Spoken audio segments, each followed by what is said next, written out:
अगले स्टेज में जो प्रोक्रिटिक सेल, आप हमको प्रोक्रिटिक सेल के बारे में जानना है बेटा। प्रोक्रिटिक सेल के अंदर एकमात्र सेल ऑर्गेनेल जो प्रेजेंट है जिसमें मेम्ब्रेन नहीं होती वो है ribosome. Ribosome is made up of two unequal subunit. Ribosome दो असमान उप इकाइयों से मिलकर बना होता है, मतलब इट इज ए स्ट्रक्चर जिसमें कि दो सब यूनिट अलग अलग, दो इकाई अलग अलग है। ऐसा इसलिए है कि इन दोनों सब यूनिट को जुड़कर आपस में कंप्लीट बनाना है, लेकिन बीच में किसी चीज को पकड़ना है इनको, ठीक है। ध्यान से बात सुनो। Why ribosome is having two subunits, because इसकी एक यूनिट एमआरएनए पे जाकर जुड़ेगी, उसको लेके आएगी दूसरी यूनिट के पास और दोनों यूनिट के बीच में पकड़ लेंगे इसको, ठीक है ना। मतलब ट्रैप करने के लिए, एमआरएनए को पकड़ने के लिए। एमआरएनए क्या है? वो सेक्रेटरी है डीएनए का। बॉस कौन है? बॉस है डीएनए मॉलिक्यूल। बॉस अपने सेक्रेटरी को बोलता है कि जाके ये काम करवा के आओ, ठीक है। और वो सेक्रेटरी है मैसेंजर, दूत है वो, ठीक है। MRNA is the messenger of DNA, और ये एमआरएनए पे जो लिखी सूचनाएं होती है उसको पढ़कर उसके अनुसार प्रोटीन को बनाता है ribosome. Ribosome are the protein factories of the cell, और कोई भी सेल बगैर प्रोटीन के सर्वाइव नहीं कर सकती है, इसलिए हर सेल में राइबोसोम आपको देखने मिलेगा। क्लियर? ठीक है। तो लार्ज स्मॉल सब यूनिट, और पकड़ा किसने इसको? किसको पकड़ा इसने? एमआरएनए को। एमआरएनए कहां से बन के आता है? ये डीएनए से बन के आता है। एमआरएनए को एमआरएनए क्यों बोलते हैं? क्योंकि ये मैसेंजर होता है डीएनए का। अब इसमें क्या मैसेज है? इसमें प्रोटीन बनाने का मैसेज है। क्या मैसेज है? कि प्रोटीन में अमीनो एसिड का सीक्वेंस क्या होगा, ठीक है ना।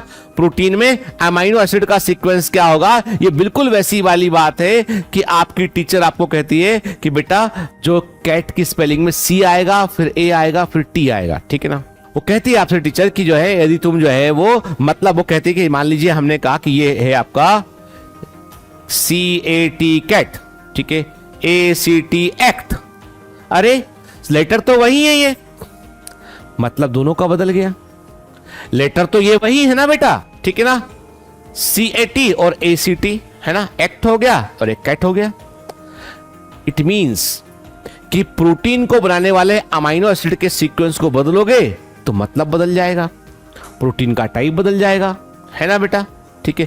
यही कॉन्सेप्ट लागू होता है डीएनए के ऊपर। हम बात करेंगे नाइट्रोजन बेस की बात करेंगे हम, ठीक है ना। जैसे हमारी इंग्लिश लैंग्वेज में हम बोलते हैं कि हमारे पास में जो है वो तकरीबन 26 लेटर्स हमारे पास में है, तो हम क्या कहते हैं कि जो लैंग्वेज है डीएनए की, उसके पास सिर्फ 4 लेटर है, ठीक है। सारा काम 4 लेटर पे चलाना है उसको, ठीक है।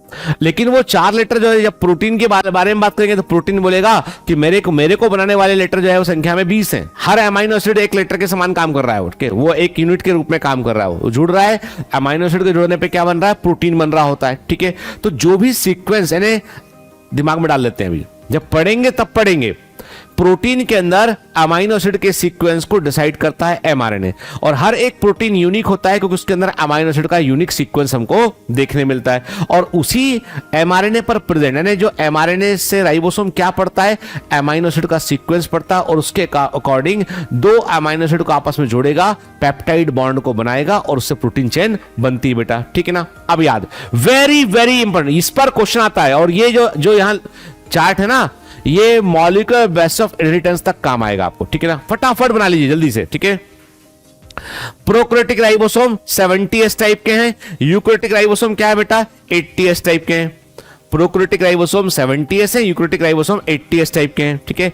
इसके अलावा 70S राइबोसोम क्लोरोप्लास्ट में और माइटोकॉन्ड्रिया के अंदर भी हमको देखने मिलते हैं, ठीक है। प्रोकैरियोटिक राइबोसोम की 2 सब यूनिट है, 50S और 30S। अब आपके दिमाग में क्वेश्चन आएगा कि सर ये 50-30 मिलकर 80 होता है, 70 कैसे हुए?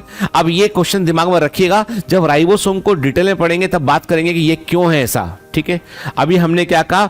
70S प्रोकैरियोटिक राइबोसोम है, उसकी 2 सब यूनिट है, 50S और 30S, ठीक है ना। इमेज बनाओगे तो याद रहेगा, अपना रफ डायग्राम बना लो। अब 50S सब यूनिट के अंदर 2 प्रकार के राइबोसोम आरएनए प्रेजेंट है। वेरी वेरी इंपॉर्टेंट, एग्जाम का क्वेश्चन है। 2 प्रकार के राइबोसोम आरएनए प्रेजेंट है 50S के अंदर, एक है 5S, दूसरा है 23S। एक है 5S, दूसरा है 23S, ठीक है। और 30S सब यूनिट में 16S। S से इतना समझ लो बेटा, S का मतलब है स्वेडबर्ग यूनिट, ये उसके भार को बतला रहा है, डेंसिटी को बतला रहा है। आगे बात करेंगे इस पे हम, ठीक है ना। अभी हमको याद होना चाहिए किसमें क्या प्रेजेंट है। ठीक है ना। और ये जो इन्फॉर्मेशन आप अभी लिख रहे हो ना, ये molecular basis of inheritance chapter में भी काम आएगा अपने को, तो वहां पे अपने को दोबारा इस पर बात करनी पड़ेगी, ठीक है। फिर 80S राइबोसोम की 2 सब यूनिट है, 60S एंड 40S, 2 सब यूनिट है बेटा, 60S और 40S।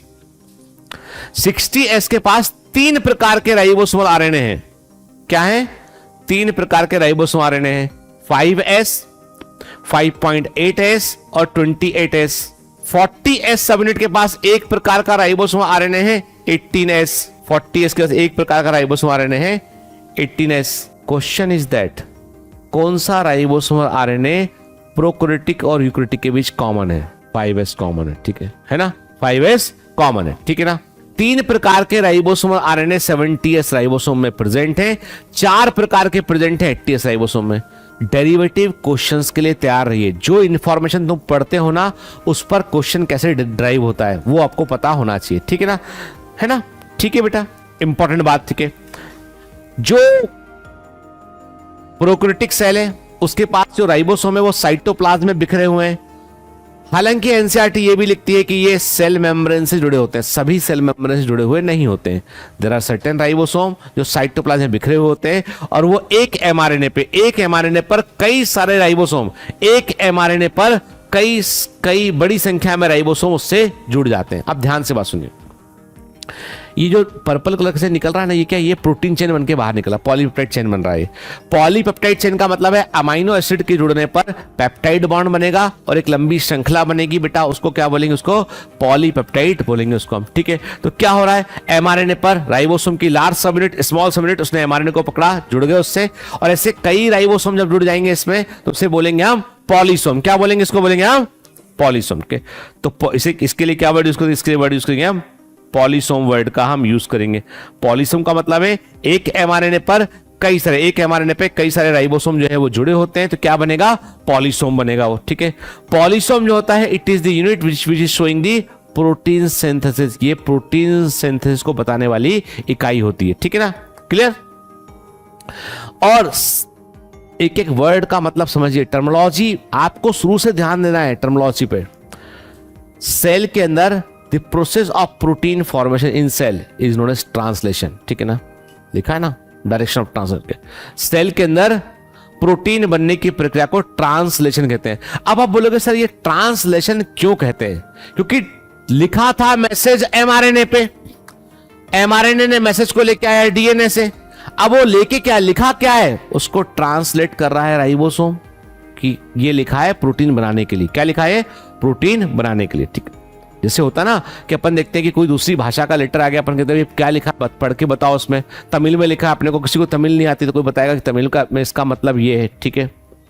आप समझ लो, डीएनए ने क्या किया, डीएनए ने चिट्ठी लिखी एमआरएनए को तमिल में, तू लिख ले भाई, ठीक है, वो है जेनेटिक कोड। अब उस तमिल वाली चिट्ठी को कन्वर्ट कर रहा है कौन सा, कि क्या मतलब है इसका, वो कर रहा है राइबोसोम। तो हम क्या बोल रहे हैं? ट्रांसलेशन। किसको ट्रांसलेट कर रहा है वो? एमआरएनए के मैसेज को। अब दूसरी बात ये समझो बात को, आपको पता है एक जॉब ऐसी होती है कि अमेरिका में डॉक्टर जो है दिन के समय, जब दिन अमेरिका में दिन होता है, अपने यहां रात होती है, वहां डॉक्टर के क्लिनिक में जब आप जाते हैं ना, तो वहां पे हर पर्चा, हर पेशेंट का रिकॉर्ड रखना पड़ता है आपको।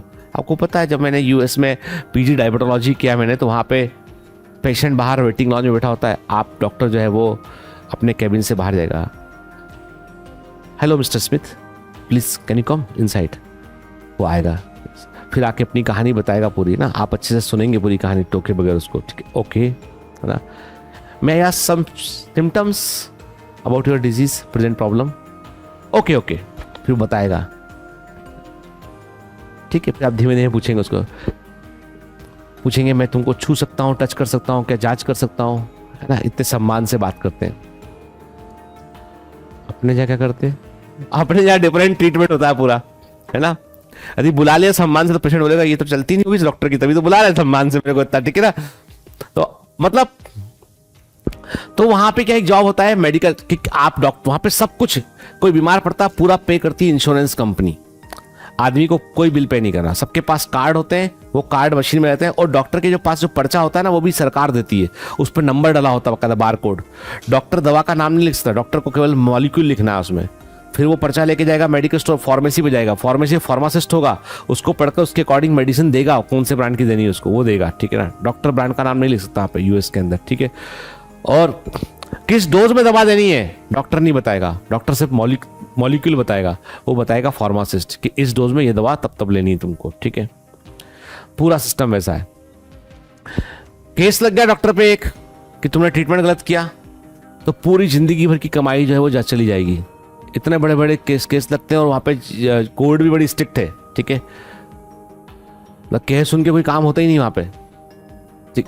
तो समस्या ये है कि वहां पे फिर क्या, डॉक्टर को पूरा रिकॉर्ड रखना पड़ता है। तो वहां होता है मेडिकल ट्रांसक्रिप्शन का होता है कि जो बोल रहा है डॉक्टर, उसको यहाँ इंडिया में एक आदमी सुनता है कॉल सेंटर पे, वो जो पर्चे लिखता है, जो बोल रहा होता है, जो कम्युनिकेशन होता है, उसको नोट डाउन करते हैं, वो उसकी लैंग्वेज उसको बताया था कि ये बोला है तो इसको इस लैंग्वेज में नोट डाउन ये कर लेना। एक उनकी अपनी एक लैंग्वेज है ताकि वो पर्चा बाहर कॉन्फिडेंशियली बाहर लूज ना हो, उस कोड में वो कन्वर्ट कर लेते हैं उसको, वहां से कुछ बोला उसने यहाँ नोट कर लेते हैं। मेडिकल ट्रांसक्रिप्शन, वो दस्तावेज अपने पास, जब कोई इंश्योरेंस कंपनी को जरूरत पड़ती है तो वो पेपर निकाल के वो प्रोड्यूस कर देते हैं उसको कि ये हुआ था इस तारीख को, ये बातें हुई थी, ये बातें हमने रिकॉर्ड की, ये ट्रांसक्रिप्टेड हो गया।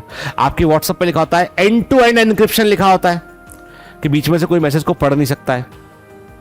सेम चीज डीएनए अपने मैसेज को देता है एमआरएनए को कि इसको कोड फॉर्म में रखना अपने पास, ठीक है। That is genetic code. Process को क्या बोलेंगे? ट्रांसक्रिप्शन। उसको आपने क्या क्या कन्वर्ट कर दिया किसी और फॉर्म में, ट्रांसक्रिप्शन बोलेंगे। और उसको फिर कोड कन्वर्ट किया इसने, ट्रांसलेशन, ठीक है ना। कोई भी जीन है डीएनए अपने आप को by the way of transcription and translation ही एक्सप्रेस करता है बेटा, ठीक है। अब क्या लिखते हैं? इन प्रोकैरियोट्स, प्रोकैरियोट में ribosomes are associated with the plasma membrane of the cell. Prokaryotic में राइबोसोम जो है वो सेल मेम्ब्रेन की प्लाज्मा मेम्ब्रेन से एसोसिएट होते हैं, ठीक है, उससे जुड़े होते हैं बेटा। वो they are about 50 nanometre by 20 nanometre in size. 1 nanometre कितना होता है? 10⁻⁻⁹ मीटर के ये साइज लिखा है, साइज इंपॉर्टेंट है। 2 सब यूनिट से मिलकर बने होते हैं 50s और 30s, ठीक है। और दोनों के मिलने पे क्या बनता है? 70s राइबोसोम बनता है बेटा, ठीक है ना। देखा अभी आपने नोट भी किया इसको अपने। राइबोसोम पे क्या काम होता है? देखो सब बातें हमने समझी है। Ribosome are the site of protein synthesis, these are the protein machinery of the cell. ये सेल की ये प्रोटीन मशीनरी कहलाती है। कई राइबोसोम एक एमआरएनए पर अटैच होते हैं और क्या बनाते हैं? वो एक चेन बनाते हैं, उसे बोलते हैं हम पॉलीसोम, पॉलीराइबोसोम। वो भी देखा अभी हमने, ठीक है ना। फिर देखो the ribosome of A polysome translate mRNA into protein. Translate word use किया है नहीं किया इन्होंने, इसलिए हमने बात किया इसके ऊपर, ठीक है ना।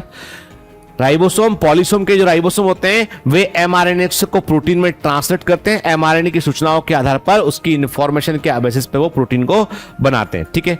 अब कल हमने बात की थी बेटा इंक्लूजन बॉडी पर ही बात की थी मैंने आपसे कहा था कि अब राइबोसोम के अलावा और क्या सेल के अंदर, उसके अलावा कुछ मॉलिक्यूल्स देखने मिलते हैं, इनको हम इंक्लूजन बॉडी कहते हैं। कल हमने याद होगा आपको, हमने 2 नाम लिखे थे, पॉलीहाइड्रोक्सीब्यूटारेट और बोल्यूटिन ग्रेन्यूल लिखा था हमने। लिखा है reserve material in prokaryotic cell are stored in the cytoplasm in the form of inclusion bodies. और याद रखिए इंक्लूजन बॉडी के आसपास कोई मेम्ब्रेन नहीं होती है, ये साइटोप्लाज्म में फ्री होते हैं and these are the dead component.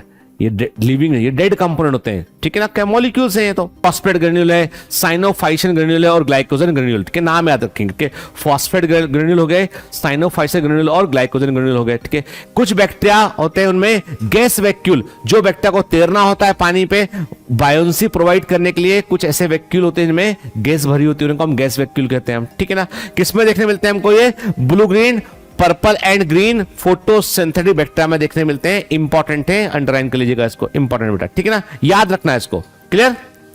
याद रखना बेटा इसको। फिर ऑलरेडी हम बात कर चुके थे, कल हम नोट कर चुके थे पॉलीहाइड्रोक्सीब्यूटारेट के बारे में, ठीक है। जो पॉलीहाइड्रोक्सीब्यूटारेट होते हैं बेटा वो एनर्जी रिजर्व होते हैं, वो they are the reserve of energy. PHB जो होते हैं रिजर्व ऑफ एनर्जी होते हैं। और वोल्यूटिन ग्रेन्यूल जो होते हैं फॉस्फेट के रिजर्व होते हैं। क्या होते हैं? वो फॉस्फेट के रिजर्व होते हैं। वोल्यूटिन ग्रेन्यूल क्या होते हैं? फॉस्फेट के रिजर्व होते हैं, ठीक है। पॉलीहाइड्रोक्सीब्यूटारेट, वोल्यूटिन ग्रेन्यूल हमको याद रखने हैं बेटा, ठीक है। बाकी लिखा उसने साइनोफाइसिन ग्रेन्यूल क्या होते हैं? एक तरीके के ग्लाइकोजन होते हैं। क्या होते हैं? एक तरीके के ये ग्लाइकोजन होते हैं साइनोफाइसिन ग्रेन्यूल, ठीक है।